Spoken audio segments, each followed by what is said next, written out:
अस्सलाम वालेकुम जी, welcome to our YouTube channel Pini talkies. आपका दोस्त उमैद आपके साथ। जी हाँ दोस्तों, आईसीसी ने फ्यूचर में दिए जाने वाले चैंपियंस ट्रॉफी और वर्ल्ड कप 2031 की होस्टिंग के बारे में जी हाँ एक दफा नजरसानी का फैसला किया है। जी हाँ, यानी कि 2029 की चैंपियंस ट्रॉफी जो कि इंडिया होस्ट कर रहा है, 2031 का वर्ल्ड कप जो कि इंडिया होस्ट कर रहा है। जी हाँ, अब आईसीसी ने इस बार रिव्यू करने का फैसला किया है और आपको बताते चलें कि आखिरकार होस्टिंग के लिए ऑस्ट्रेलिया श्रीलंका दोनों सामने आए हैं। जी हाँ, दोनों जो हैं वो सामने आए हैं और उन्होंने कहा है कि भाई हमें दे दो। जी हाँ, इंडिया से क्यों ये होस्टिंग के राइट्स लिए जा रहे हैं, वजह आपके सामने रखेंगे। चैनल पे नए आए हैं तो चैनल को सब्सक्राइब करें, वीडियो पसंद आए तो लाइक भी करें और कमेंट सेक्शन में अपनी कीमती राय से जरूर आगाह कीजिएगा। ठीक है दोस्तों, आपको बताते चलें कि आईसीसी ने पाकिस्तान वर्सेस इंडिया, क्योंकि पाकिस्तान इंडिया खेलने नहीं जाना चाहता और इंडिया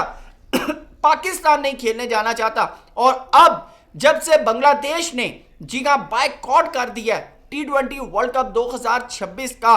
इसके बाद अब आईसीसी ने कहा है कि भाई आने वाले फ्यूचर के अंदर हमें 2029 और 2031 के अंदर रिव्यू करना पड़ेगा कि हम कोई भी आईसीसी का इवेंट इंडिया में रख सकते हैं या नहीं रख सकते। उसके पीछे सबसे बड़ा जो रीजन है वो इंडिया के अपने जो हमसाया ममालिक हैं उनके साथ ताल्लुकात हैं। आपको शायद याद हो कि पिछले कुछ टाइम से इंडिया पाकिस्तान ट्रैवल नहीं करता, जिसके ऊपर मोहसिन नकवी साहब ने कैटेगोरिकली ये डिसीजन लिया कि भाई ठीक है, फिर हम भी T20 वर्ल्ड कप इंडिया नहीं खेलेंगे, जिसकी वजह से पाकिस्तान के मैचेस श्रीलंका जो है मुंतकिल किए गए। फिर मुस्तफिजुर रहमान के बाद जो इंडिया वर्सेस बांग्लादेश के मामला बने और जिस तरह पाकिस्तान ने स्टैंड लिया, अब इसके बाद आईसीसी फ्यूचर के अंदर इस तरह का कोई भी सौदा नहीं कर सकता। जी हाँ, कि एट द मोमेंट पाकिस्तान जाके कह दे कि भाई हम बायकॉट करते हैं, और जबकि आपको पता है कि सारी व्यूअरशिप जो है वो इंडिया वर्सेस पाकिस्तान से आती है, पैसा भी इंडिया वर्सेस पाकिस्तान से आता है। तो अब इस सारे मैटर के ऊपर आईसीसी ने जी हाँ रिव्यू करने का फैसला किया और आईसीसी ने कहा है कि हम देखेंगे, अब मे भी कि इसके लिए पाकिस्तान से भी राब्ता किया जाएगा कि भाई 2029 2031 चैंपियंस ट्रॉफी और वर्ल्ड कप जो है वो इंडिया में है, क्या आप इंडिया ट्रैवल करेंगे, और बांग्लादेश से भी सारी कंसल्टेशन, और मोस्ट प्रोबेबली मुझे लगता है कि सारे मैटर के ऊपर आपसे एग्रीमेंट भी किया जाए कि ये ना हो कि भाई उस वक्त आप जो हैं आकर कह दें कि भाई ऐसा नहीं होगा। अच्छा, मैं आपको बताऊं कि 97-98 की बात है, कारगिल वॉर में पाकिस्तान और इंडिया के मैचेस हो रहे थे जबकि दूसरी तरफ वॉर लगी हुई थी। आप अंदाजा लगा लें, ये इसको क्रिकेट को पॉलिटिसाइज जो है वो बीसीसीआई की तरफ से किया गया। अब जब पाकिस्तान ने इसके अंदर अपना हिस्सा डाला है तो अब आईसीसी को जो है ना वो होश आया कि भाई ये तो गलत हो गया। तो अब आप अंदाजा लगा लें, और बहुत से यानी कि आपको बताएं कि फॉरेन मीडिया चैनल्स जो हैं बैनुल अक़वामी, वो अब ये दावा भी कर रहे हैं कि कॉमनवेल्थ गेम्स और ख़ास तौर पर 2036 में होने वाली ओलंपिक्स के बारे में भी अब यही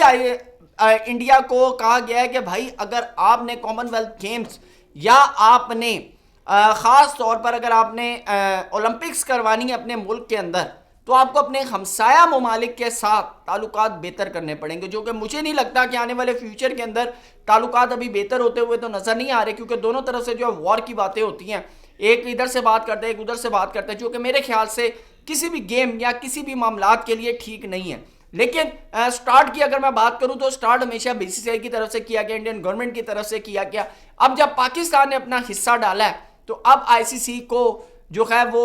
मामला जो है वो खराब होते हुए नजर आ रहे हैं। तो अब इस सारे मामले के अंदर ऑस्ट्रेलियन क्रिकेट बोर्ड ने अपना हिस्सा डाला। उसने कहा कि जी भाई अगर वो मसला मसाइल है तो हम 2021 के अंदर ऑलरेडी जो है वो इवेंट होस्ट कर चुके हैं, तो लिहाजा आप हमें दे दें। और दूसरी तरफ श्रीलंका जो कि अभी को होस्ट है इंडिया के साथ, उसने कहा कि भाई चैंपियंस ट्रॉफी के लिए आप हमें दे दें, आप अगर कहते हैं तो हम और बांग्लादेश मिलकर वर्ल्ड कप भी करवा सकते हैं आप। यानी कि अंदाजा लगाएं, उन्होंने इतनी बड़ी जो है वो ऑफर कर दी है, क्योंकि बाकी इंडिया आईसीसी जो है वो अब हर इवेंट के लिए हाइब्रिड मॉडल जो है वो मेरे ख्याल से उसको चूज करना मुश्किल होगा। उसके लिए देखें लॉजिस्टिक के मसले होते हैं, ब्रॉडकास्टर्स के मसले होते हैं, फिर ट्रैवलिंग और होटल्स के अंदर सारी चीज़ें, फिर दोनों तरफ जो है वो आईसीसी डाइवर्ट हो जाता है। तो इस सारी कॉस्ट कटिंग को और इन सारे मामलात को ख़त्म करने के लिए अब आईसीसी ने आखिरकार कहा है कि तमाम बोर्ड मेंबर्स को बुलाएंगे और फिर इस डिसीजन के ऊपर एक दफ़ा रिव्यू करेंगे। तो जब तक ये डिसीजन फाइनलाइज नहीं होता तो तो अब इंडिया के लिए कम से कम एक मामला खराब हो रहे हैं कि आईसीसी जो है वो होस्टिंग को रिव्यू कर रहा है। तो दोस्तों इस सारे मैटर पर आपकी क्या राय है कमेंट सेक्शन में जरूर बताइएगा। Thank you so much, Allah Hafiz.